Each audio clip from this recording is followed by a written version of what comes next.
Good evening, everyone. Welcome to the North East Non-League Show, sponsored by DJ Private Hire, Gateway Accountancy Services Limited, and Elite Goalkeeper Academy and Motivate. Tonight is episode 69, which is our Northern League February review show. And joining us tonight on DB30 Sports TV is Dan Bell. Dan, thank you very much for coming on the show tonight. Pleasure as always. Excellent. I know Steve was supposed to come on as well, but he's had to work a bit late tonight, so unfortunately can't make it. But lots to chat about, Dan.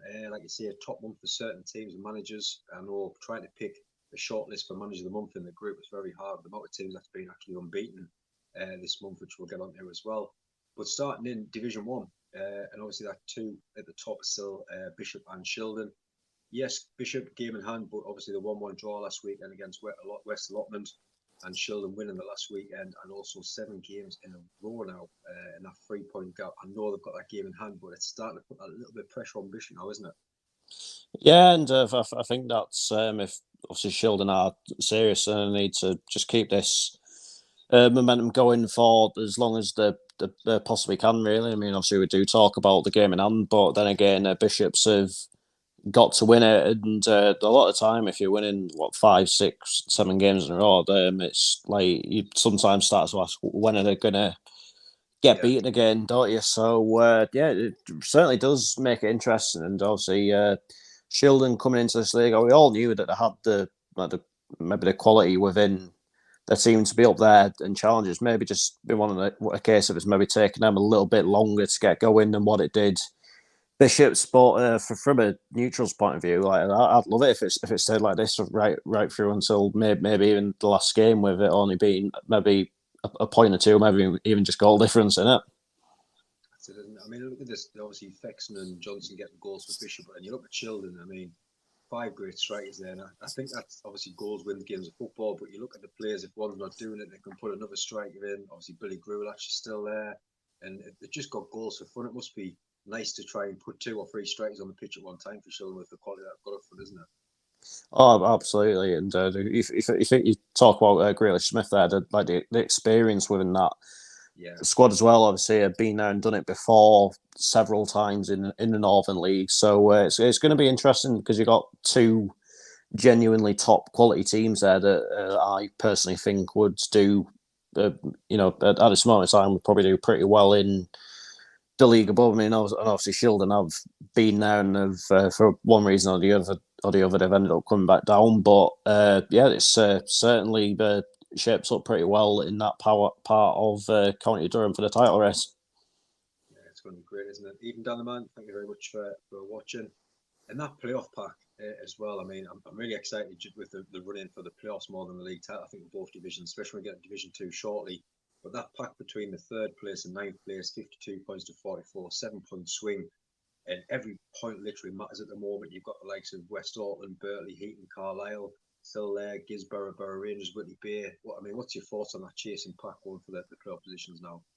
Yeah, it is really, really, like I'd say, tough to call at this stage. I think West will be up there, as they have been all season. And I'd say probably the thing with West is they've made themselves difficult to beat, which I think is really important. But you look at, I know it's maybe a little bit biased, but you look at what Gisborough are doing at the minute. I think in all competitions, like 11, 12 games unbeaten or something like that. It's an absolutely remarkable run. And obviously, I watched them up at RCA the other night and just absolutely tore them to shreds. I think recently as well, they've beaten Carlisle City, which was obviously a massive win in the playoff race. Obviously, put Scarborough out of the North Ryde Senior Cup. But the question is with Gisborough, like who can stop them at the minute? But then again, obviously, Berkeley is still doing the thing, which is all credit to everyone down at Berkeley. Obviously, Carlisle City was talked at the start of the season that they might struggle a bit, but there's maybe exceeded expectation. I mean, I know it was a pretty difficult result for them last night, but throughout the course of the season, you've got to say they've done very, very well. Yeah, and David just mentioned, even David, thank you very much for watching. Yeah, big game Saturday, Heaton Stand versus Shildon, massive game. I know Heaton at home, really, really strong. It should be a cracking game on Saturday, that one. And just behind that little pack, I mean, we mentioned obviously the teams making catch-up teams as well, and one that stands out, Wickham, and obviously due to the FA Vars run, the amount of games that got to pick up. And I think a lot of times people say, I'd rather have the games on board rather than playing 2 or 3 weeks games in a week. And I think that's kind of the thing with Wickham. But to be fair, they have done quite well. I mean, obviously another win during the week. And I mean, do you think they've still got that? Keep the points coming in? Can they still challenge for the playoffs? Or do you think them games where they're coming thick and fast are just going to be a little bit too much for us, for the squad? It can sort of work both ways, really, can't it? Like we've seen it a few times over the years where teams have maybe had a pretty hefty amount of games to catch up on, and you're thinking surely it like can't last, and they've got to slip up at some point, but then they just keep winning and winning and winning. I think the best example of that was season before last in Division Two, where any drop points whatsoever from Carlisle City and Heatonstown would have won the league. I think Carlisle City just kept on winning, and they eventually won the league. So yeah, it can kind of work both ways, but then again, it's going to be an almighty like task for Wickham to catch up with all the games. But look, you've got some very, very good players in the team, like Robson, players like that. So I think as well, they've obviously had a great result last night. But if you think before that, got beat 5-3 at Penrith. I mean, obviously Penrith are doing pretty well this year. They've made that place something of a fortress, really. Like every time I check the results, they seem to be winning a home game. So yeah, it certainly works. It's certainly interesting at the minute, but as we say, cannot rule Wickham out just yet. Like they've obviously had a lot of like good fortune. Well, I wouldn't say good fortune. They've had great runs in all of the cups this year, haven't they? So they've obviously got to the Durham Challenge Cup final. They've the last Northern League team in the FA Vars. Obviously got that tie against Macclesfield in the FA Cup. So they're no mugs. So just maybe watch the space with them. Yeah, like you say, some great wins. The Carlisle, Borough Rangers, and Benfield, like you say, 3 fantastic teams there as well. So a lot of confidence picked up from them wins as well. And just not too far behind that, you have it's mad how the league's almost in little packs now, down from 11th down to 15th, even just a 4-point swing between Crook, Penrith, West Allotment, North Shields, Benfield. Like you say, a couple of teams that can still get in that pack as well. But do you think if any of those now can kind of get a run going between now and the end of the season with the teams that's above them who, like you say, got them points in hand, do you think any of them can break into it, or do you think for them teams just all about trying to push it to the top 10 now, do you think? Yeah, I'd say so. I think obviously, I think all of those have probably like done enough to not have any worries at the wrong end of the table. There's maybe been one or two of them have maybe like surprised a few. I think obviously it was just said to their Penrith probably being the best example of that. But then again, I think you've obviously I think you've got quite a few sort of maybe well established teams in there. Like obviously Benfield, almost ever present now in Northern League Division One. Crook have solidified their sort of status at this level. So yeah, I think with those teams, I'd maybe say they're probably where you'd maybe expect them to be. Yeah, and I think we've got to mention North Shields, where it's nice to see them getting a couple of wins over the last month or so as well. Just give the young lads a bit of confidence there. It's nice to see there, isn't it? Yeah, absolutely. I think it was maybe obviously when the news broke around Christmas time, everyone was also had an element of concern for them, but they've recovered from that quite well. I mean, obviously, as you probably would have expected, they had one or two difficult results when they initially came back, but they seem to be slowly but surely putting all that behind them now, and hopefully, like they can maybe put whatever went down behind them as soon as possible, and just maybe begin to look forward again. Yeah, hopefully. I mean, on the next team, I think we always kind of pick these out every time they come on. It's the very athletic again, and you just expect one good thing to happen, and then it just doesn't this season. I mean, you look at February and the loss to West Allotment, the loss of Heaton, and I've seen a few fans on social media actually now questioning the atmosphere with the massive turnaround in players. It's just not the same. I mean, I think now it's all about getting the season ended, but with the amount of money that they're paying out in wages now just to finish the season, but I think it's just trying to keep them players in that squad then going for next season. But it's, like you say, it's a lot of money to waste, isn't it, to get the rest of the season played? Yeah, I think what Redcar have got to do now, I think there's way too much for them to do in terms of getting in the playoffs. I think now let's just be real about that. I think it's just maybe about just assuring everyone that it is a long term thing, and and that there is a proper plan in place for next season. I mean, I'm not too sure what the initial idea was going into the season, but I don't think it's really worked out the way they would have hoped. But I've know a lot of the guys down at Red Curtis, and they're really good people. And look, they've got some very very good players in that team. I mean, I've seen acquired Mark Anderson, which is an absolutely unbelievable signing for Northern League. Like you watched him play for Spenny, it was just that intelligent of a player. Like he could have genuinely done a job internationally, maybe even in the football league.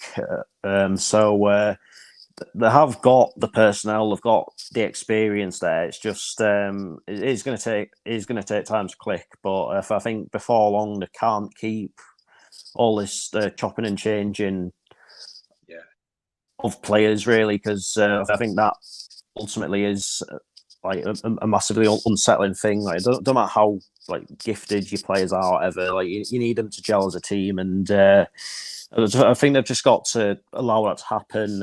Obviously, give Carl Jarrett the full summer to maybe like put together his own personal plan for what he thinks is achievable for next season. So I think obviously they don't need to worry about their Division 2 or anything like that. That's long gone. But I think now it's just about just seeing the season out, maybe getting a few wins under the belt, get that momentum going, and just maybe properly go over things in the summer.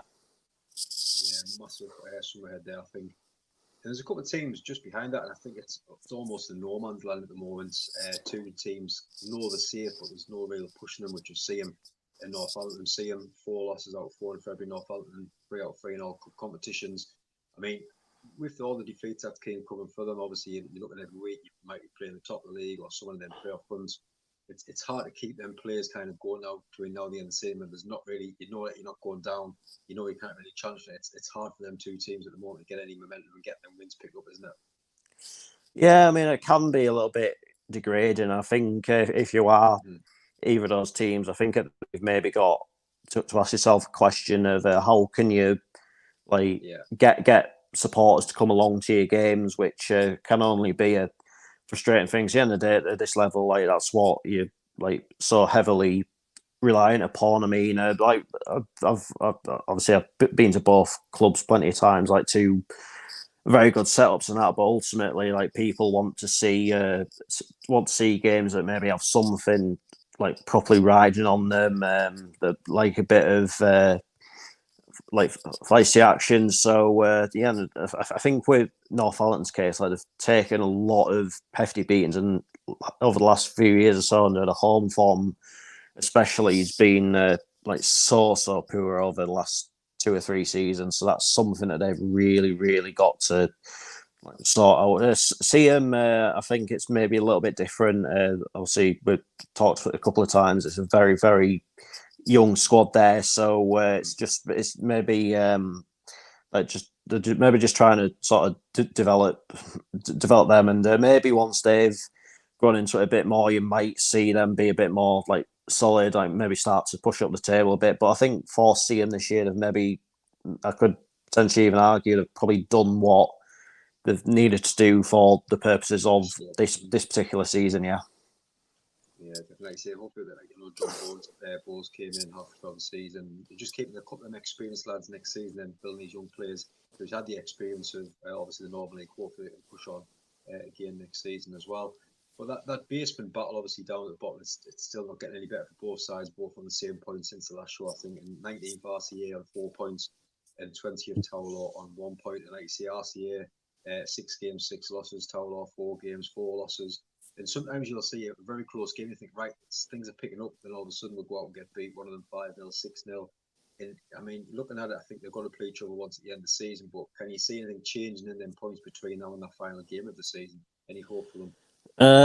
Well, Bob was at RCA the other night, as obviously I just mentioned, and they didn't lay glove on Gisborough. It's that straightforward, unfortunately. Just totally like second best in every single department, and it's I'm not going to lie. I think the fact that they're only on 4 points after 27 games and not even bottom of the league. That unfortunately is not a particularly good look for the Northern League. I mean, I don't want to come in here and sound disrespectful or anything like that, but yeah, it's not. It's been a really really tough season for both sides, and obviously the other night was 6-0, and it's not the first time RCA have been on the end of that kind of score, and I doubt it's going to be the last either. But then obviously you got Towler, and for a time there, it looked as though that like the hammerings had stopped, maybe stopped a little bit for Towler, and you're thinking, yeah, okay, like maybe maybe lost by just a one goal or maybe by 2 goals tops or something like that. And but all of a sudden, I think who was it that beat them 8-1 recently? Yeah, I can't remember who it was. Wilton as well, didn't they, last night? 1-1 as well in a friendly, which, like you say, a weird side where Wilton's at as well. It's not promising, is it? No, it's just been like that all season. You got to remember Towler's sole point was gained on the first game in the season. So you think how long ago that feels now. What was the first day of the season, the 30th of July or something like that? It feels almost a lifetime ago.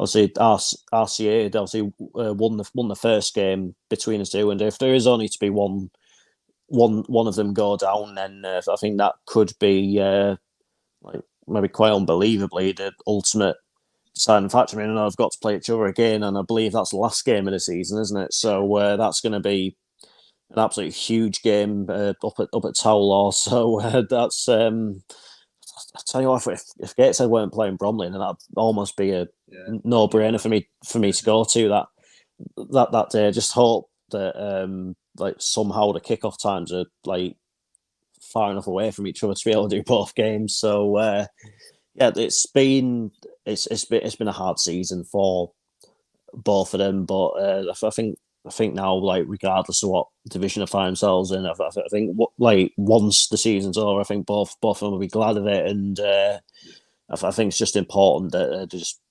properly go over what's gone so wrong this year and just start again next year.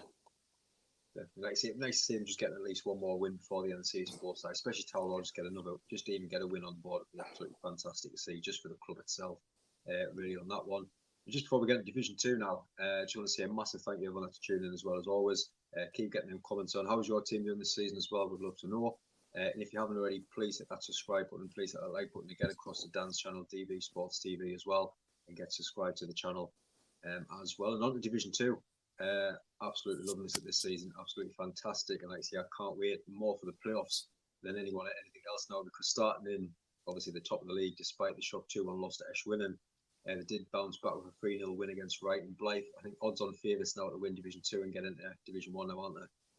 Yeah, they've pretty much got everything right throughout the course of the season. Really, yeah, they've raised a lot of eyebrows with their recruitment last summer, but at the same time, it's all well and good bringing in the big names, but you've still got to perform. And as we've seen sort of numerous times in like whatever league, that's not always necessarily the case. But yeah, they've probably stayed professional throughout. They've probably I think the experience that there is within that squad has like really taken them a long way, and I think they look maybe kind of ready to be a Division 1 club. I think it's been funny really, because obviously the top of the league, they're putting teams away, but they've almost maybe gone quietly about it, which I think is a pretty impressive thing as well. So all respect to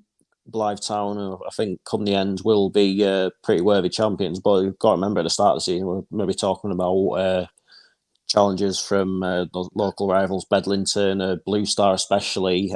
But yeah, they've just kept going and going and going, and ultimately now I think like once they're lifting that trophy at the end of the season, I don't think anyone can have any like real complaints about it.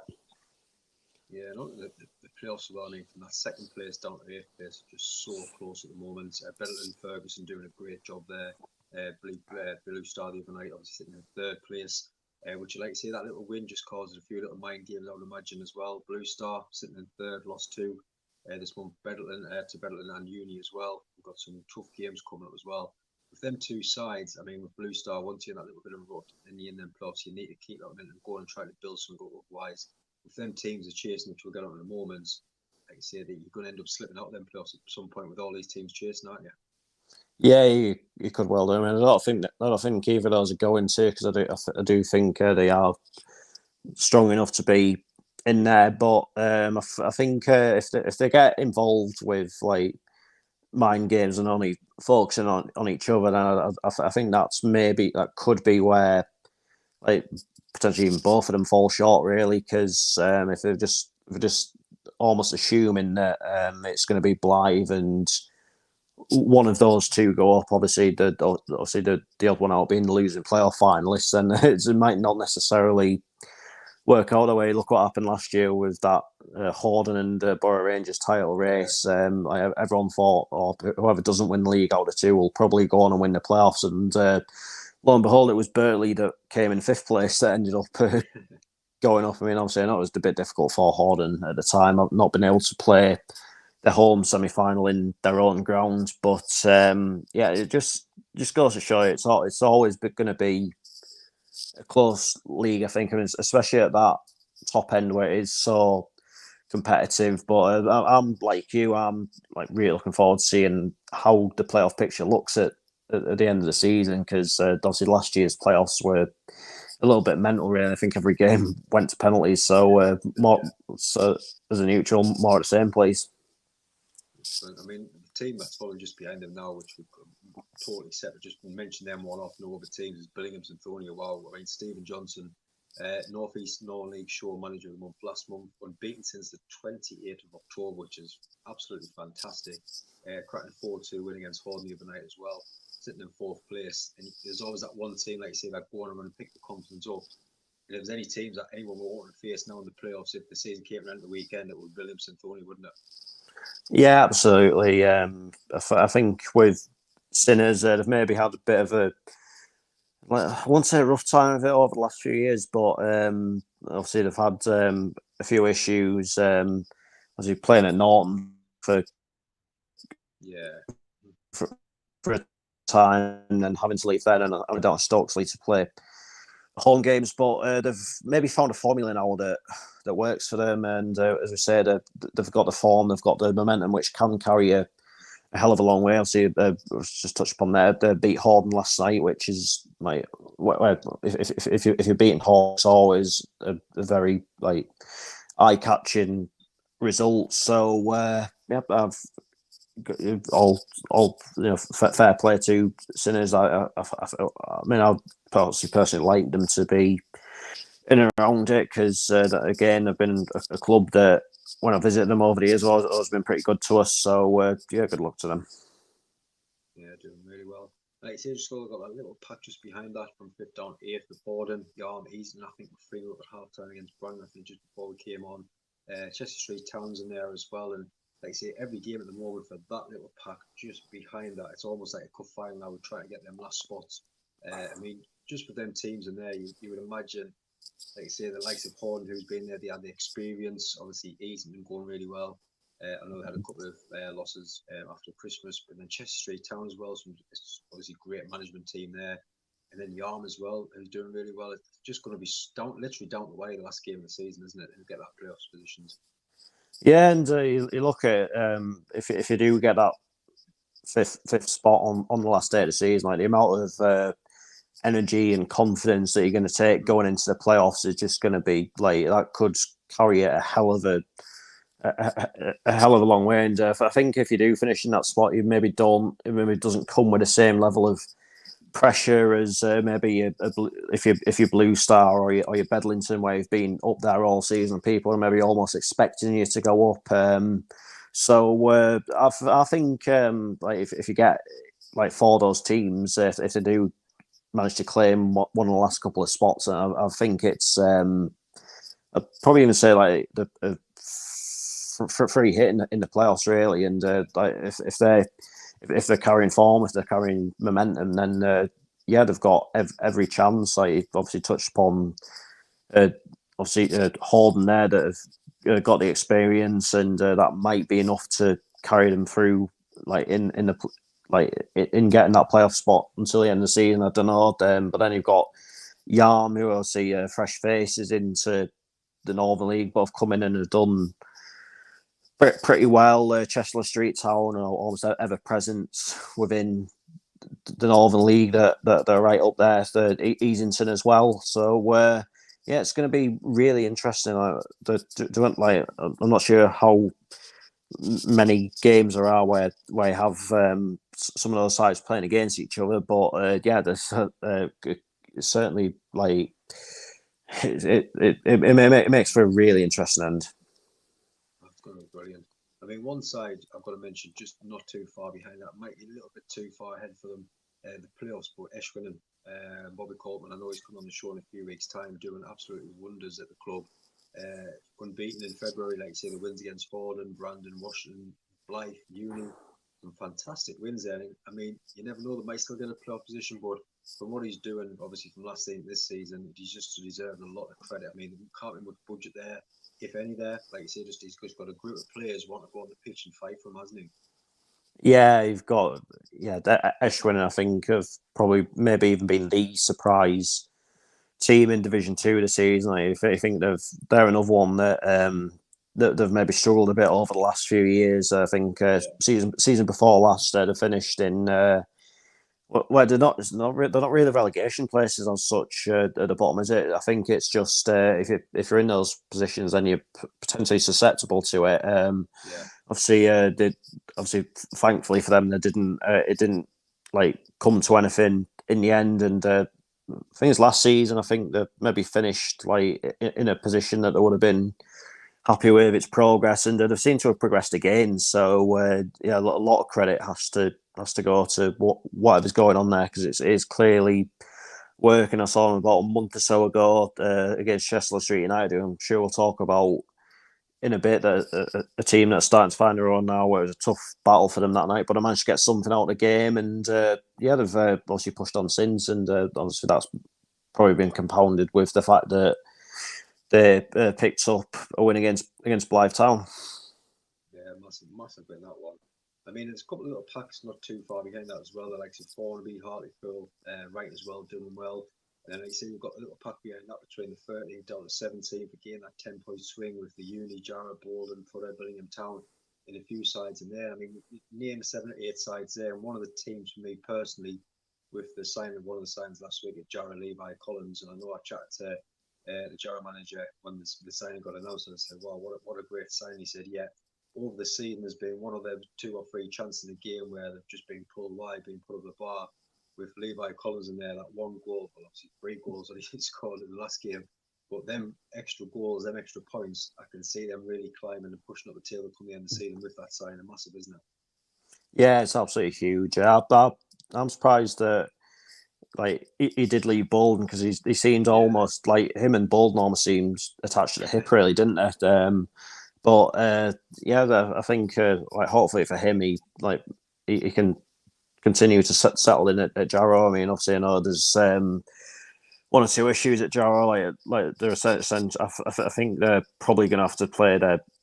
It wouldn't be surprised me if they end up playing all the remaining games away from Perth Green, which is a little bit of a shame for them, really, because I personally always enjoy a visit there. But yeah, they've obviously we've probably said like maybe seamlessly adapted to life at the hub already. So yeah, it would be interesting to see if that does continue for them. I think obviously they've probably got probably a bit too much to do now, I'd say, in terms of maybe pushing on and obviously now being top 5, but absolutely nothing to worry about for them in terms of like the wrong end of the table or anything like that, I don't think. And as you've just touched upon there, like obviously the managers maybe said that they've had a few chances that have maybe been dragged wide and over the bar, whatever.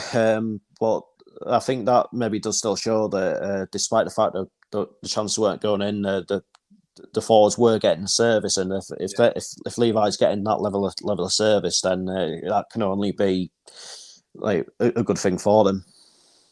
Definitely. I mean, one of the other sides that we just touched on there before, Chester Street United, and the great month, despite a loss to Blythe, 4 wins versus Berlin, Southern West End, Billingham Town, and the Rec, which we were at the game last night yourself. And I know I watched them down at West End, and it just made a little bit difference. I know a lot of young lads, but having Mickey Nelson playing at the back, it was just literally from start to finish, talking to defenders, telling them where to go. If they're going out of position, right, get back in here.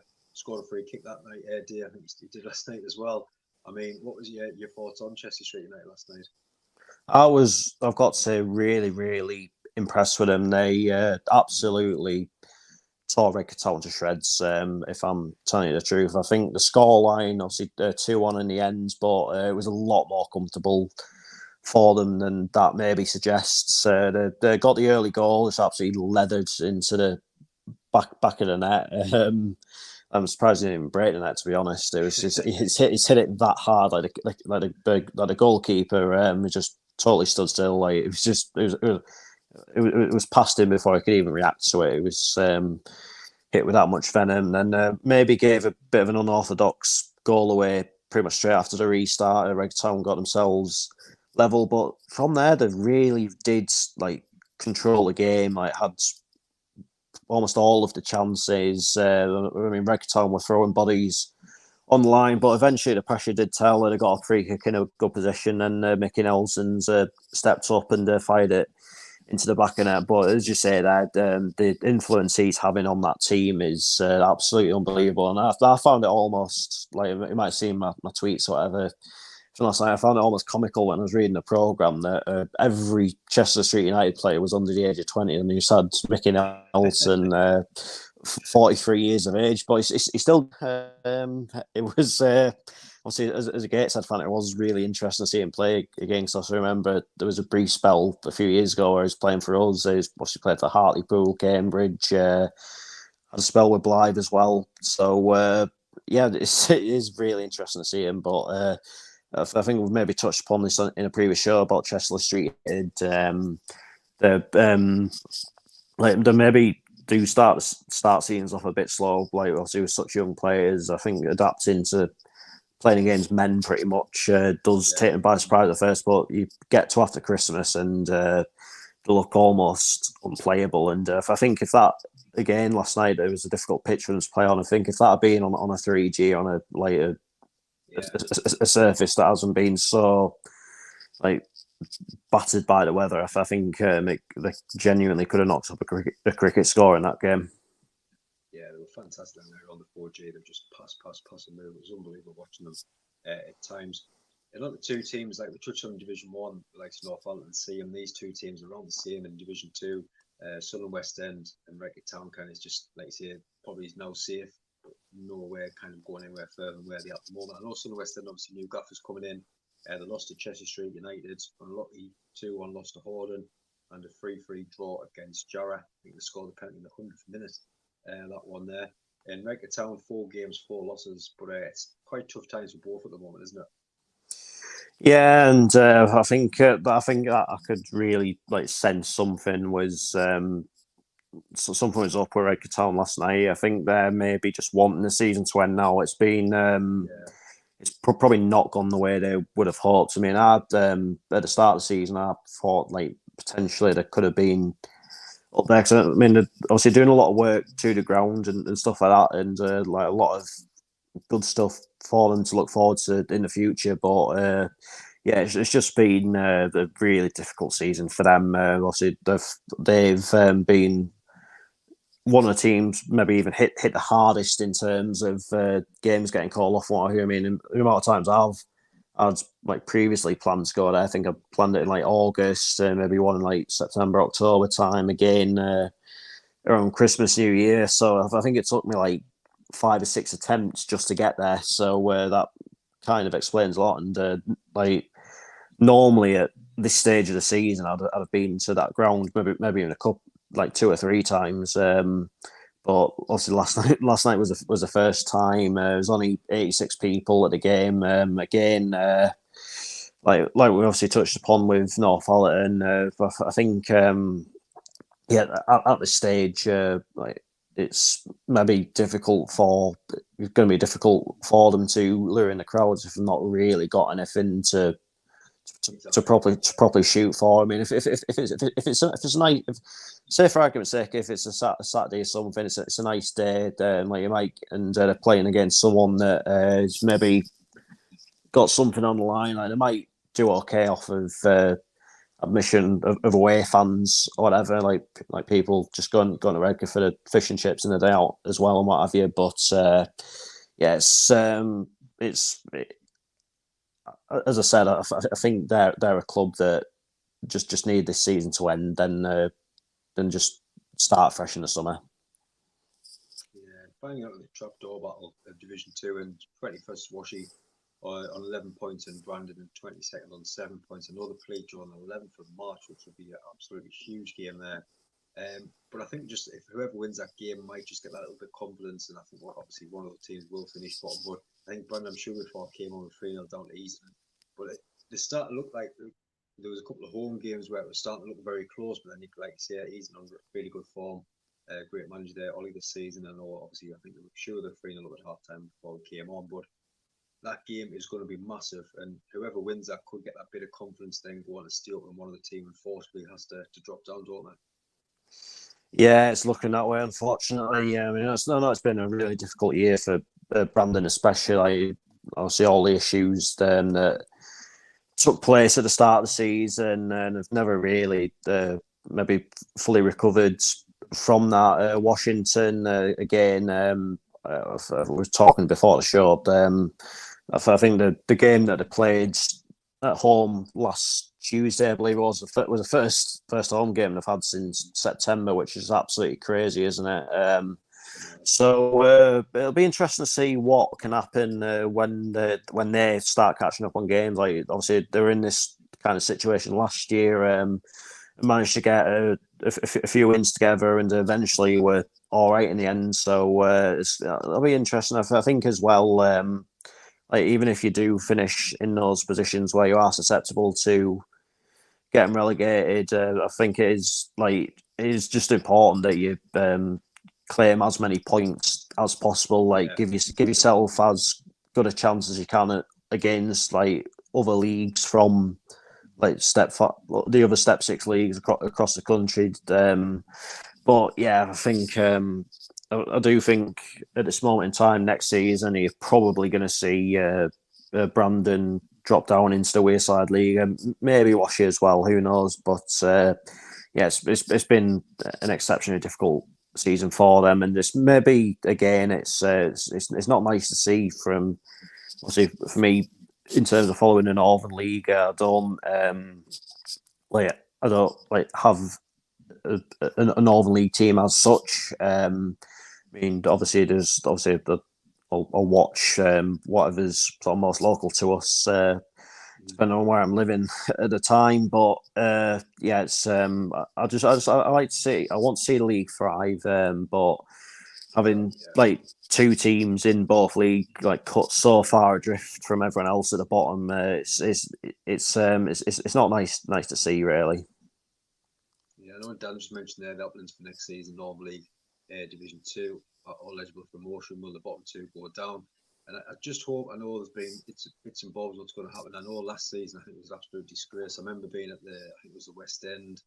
I think there were obviously games in advance because of playing the 4G, and I think it was the last 3 games of the season. Other teams had left. But being at West End last game of the season, like right, we went today, and they're literally having all the league tables out from different counties and saying, right, if we just get the 3 points today, we've got enough points over them points. I was just thinking, you shouldn't be doing that at the last game of the season. The FA has to have something in place to say, right, this is what's going to go down. You're going to have 3 teams go, 3 teams go down. I think something needs to be like really sorted and stick with it rather than just last minute plans, don't they? Yeah, it's happened over and over again, and it's almost happened with a lack of consistency, really. I mean, I know a few years ago, like in terms of promotion from step 6 into step 5, so obviously Northern League Division 2 into Division 1, like the Northern League maybe got the benefit of the doubt one year because I think really there's only meant to be like 2, maybe even 3 go up. I think we ended up with an extra team going up. I think everyone it was obviously that team being Northallerton. I think everyone at Northallerton was almost like mentally preparing themselves for another crack at getting out of Division Two. Then next thing you know, like middle of summer when I get everything, oh, actually, lads, you're going to be in Division One. There, I think it just needs to be a bit more like transparency across the boards. Really, I think, especially when it comes to like relegation and things like that, because like I mean, obviously in non-league, the higher up you are, like the more travelling you've got to do. So like that's the thing for like Brandon and like and Washington and teams like that. I know I've seen do it in the Wayside League. You got like wind, like for some reason Windscale are in there. The Richmond are in there as well. So you've got long journeys in there, but it's just a case of like, we're going to have to find ways of like funding the travel and things like that on a more regular basis. We're going to have to like find funding to run the floodlights on a more regular basis because we'll have more midweek games. So yeah, it must be difficult if you do end up finishing in those positions, to like properly budget. I mean, I know obviously I expect that they've got like two different contingency plans, but I think yeah, it's probably a lot to like take in, and maybe things creep in that you maybe haven't considered. So I think at the start of the season, like the FA just need to say, right, this is how it's gonna go down, and maybe even like if you absolutely have to have potentially a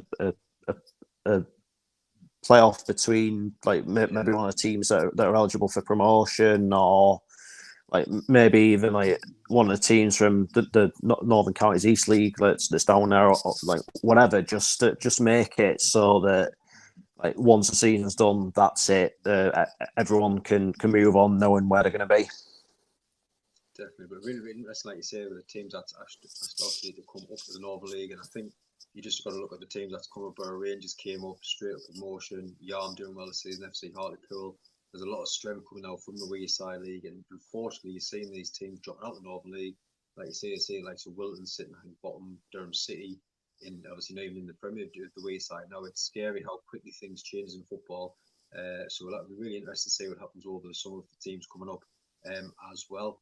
But Dan, thank you very much for coming on the show tonight. It's always a pleasure having you on. I know we've got our new show next Wednesday as well. Lots of love today from that one coming out. So I think there'll be lots of people tuning in for that one. We're going to have lots of fun, aren't we? Just talking about just football in general. Yeah, it will be good, and I'll try my best not to offend anyone. I'll even bore anyone too much.